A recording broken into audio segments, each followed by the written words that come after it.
Un très joli coup vient d'être réalisé par l'un des musées du débarquement. Le Dead Man's Corner de Saint-Côme-du-Mont a acheté aux enchères un blouson de légende, celui avec lequel le général Eisenhower a débarqué en 1944. Thierry Cléon et Charles Bézard. Ils ont des étoiles plein les yeux. D'ailleurs, le silence est presque de circonstance.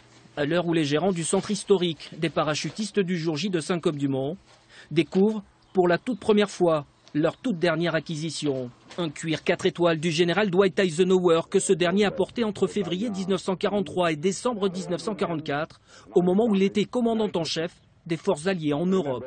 En tant que passionné historien, c'est la pièce historique par excellence, quoi, étant donné qu'Eisenhower était le chef suprême des Alliés. Il n'y a pas, je dirais quelque part, il n'y a pas mieux, quoi. C'est vraiment la pièce de musée dans le vrai sens du terme. Et en plus très content que cette pièce revienne en Normandie.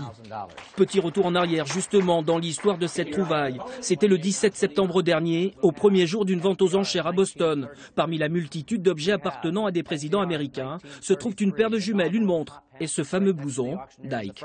On a réservé une ligne téléphonique, on a attendu la nuit parce que forcément avec le décalage horaire, on nous a appelé la nuit et puis l'enchère est partie. Je n'ai pas su dire un mot avant 50 000 $, étant donné que les enchères montaient tellement vite et il y avait tellement d'amateurs. Je pense qu'on était encore à 3 à jouer sur la pièce et elle s'est adjugée à 75 000 $. Ce musée s'est ainsi offert la nouvelle pièce maîtresse de son importante collection consacrée à la célèbre compagnie américaine de la 101e Airborne. C'est une somme, mais bon, non, c'est historiquement parlant, il n'y a pas de valeur.